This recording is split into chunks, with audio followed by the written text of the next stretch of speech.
I have wine. You know, they did a good job. Bob, she needs wine. They did all right. She said she needed wine. I'm going to Yeah. get Wine, wine. okay. Hey, there's a couple, three other ladies I need to thank. Kate Eakins, Julie Carmichael, and Lisa Mattingly. And Lisa called me yesterday about 4, crying because she's got COVID.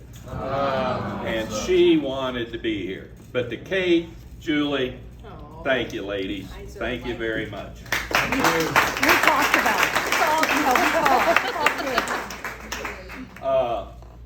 Obviously, you know, Doug and I, Brian, were blessed to be able to work with Cathy.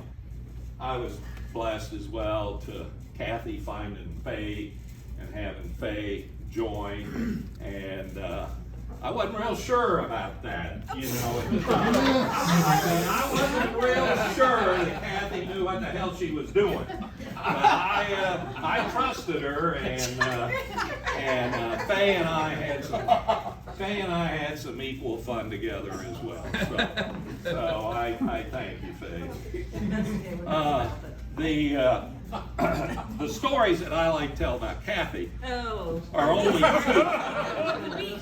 I mean, there was a whole list, but there are 2 great ones. The So first what one, happens at Capri stays at Capri. that's right. What happens? And what happens at Ike and Jones's stays. It's not going anywhere. There's a component It's of only down style the here. patio. You don't get through the door if you, you know. Okay, so my greatest is, you know, I followed a legend. You know, Tech was a legend. How do you follow the first guy that was president? And all of the members, say 25% of the members, you know, were all his buddies.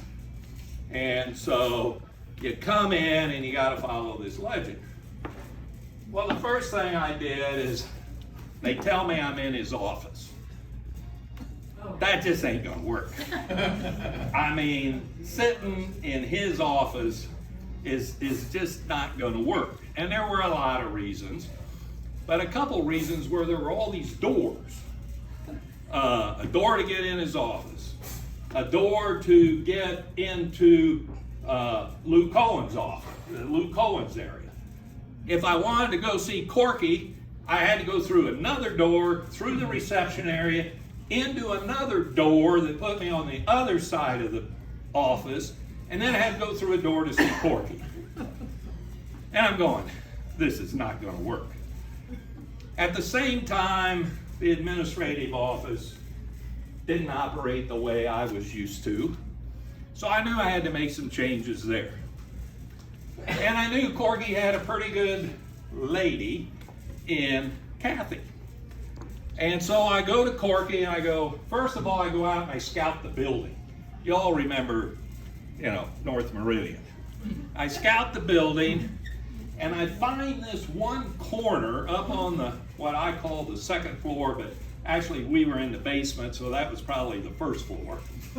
And I find this one little corner office, and it's got 2 offices, a real small area for an administrative assistant, and then it's got this file closet. And this file closet's about as wide as that fireplace, maybe not even that wide. But it's long, it comes out to about where Doug's sitting. And I think, this'll work. So I go to Corky and I go, Corky, we're moving. Because, you know, Corky had a nice office. I mean, he had a nice corner office there. You didn't put her in the file room, did you? So I go to Corky and I go, Corky, we're going upstairs. I got to be by you. There's just a lot of conversation, a lot of flow. And he goes, where are you going to put Cathy? I said, well, there's a file closet up there. But I also had Julie's mom and dad up to that building. And this is about midnight one Friday night. And Sam and Sue and I are walking around this building, and I'm asking Sue, can you do anything with this building? And Sam looks at me and says, if it was me, I'm a golf pro, I'd get my ass out of this building. So I had made the decision that we were getting out of this building and it would only be temporary. So I go to Cathy, a quick story, she goes into the file closet. Doesn't complain. Probably what, 6 months later you got out of the file closet? About 6 months later, she got out of the file closet. She was out front, and she was assisting Corky and me. The bottom line, when I called her when she was retiring, I reminded her of where she started with me. And she said, well, you know, if it was still there, we'd hang a plaque and say, thank you, Cathy, for 46 years. And this is Cathy's closet. The second story, just a quick story. The second rule, or the first rule, was she knew never to call me off the golf course. She just, that was just, you were not going to call me off the golf course. The only time you can call me off the golf course If somebody dies. is somebody dies. And if somebody dies, you call me off the golf course. So that system went really well. And one day, the pro comes out and he says, Ken, Cathy Arnold's on the phone, you got to go talk to her. I get in his cart, we fly back into Meridian Hills, pro shop, I get on the phone, and she says, we got a problem. I said, well, who died? She said, well, nobody died. I said, Cathy, you're not supposed to call me unless somebody dies. And she says, Dick Sobray called, and he's looking for 2 Pacer tickets for tonight's game for the Eastern Conference Championship game. Priorities, right? And she said, you have them. Well, I had them because this young lady loved to go to the Pacer games. And so I said, well, Cathy, we don't have a problem. She says, we don't have a problem? I said, oh, we don't have a problem. I said, just call Cindy, tell her to take those tickets to Sobray. I got in the cart, went back out, finished the round of golf. Now, the story goes that when Cindy showed up at Dick Sobray's to give him the 2 tickets, there was a little bit of a tug back. So those are the 2 Cathy stories. Is I only got called off the golf course for Pacer tickets, and we had Cathy's closet. So, all right. Now, Cathy, it was, you know, it was only appropriate that you get something tonight, right? Oh, for heaven's sake, you Well, are, you know, like, I it's got a only banner and you should appropriate. have done the banner. It- And we're it's- supposed to do the banner and nothing. Let it go. Be quiet. It's only appropriate. Now, all of you know that she is the NCAA queen, right? Yeah. I mean, everybody has been in Cathy's NCAA pool. We've all contributed. We've all contributed. Well, Cathy, you got to run one more pool. You're going to run a pool this week. Because inside this envelope, Cindy and I went and we bought 46 Mega Million. All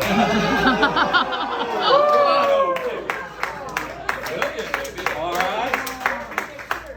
46 for her 46 years. Wow. All right? Well, there's more to the story. Okay.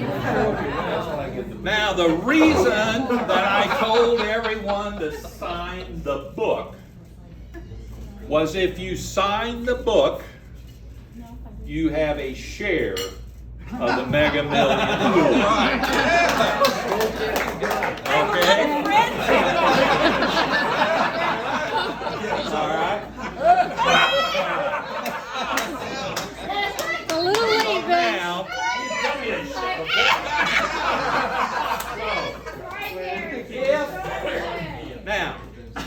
Now we have Mr. Render in the room, we have Mr. Stella in the room. Our attorneys are here. Okay.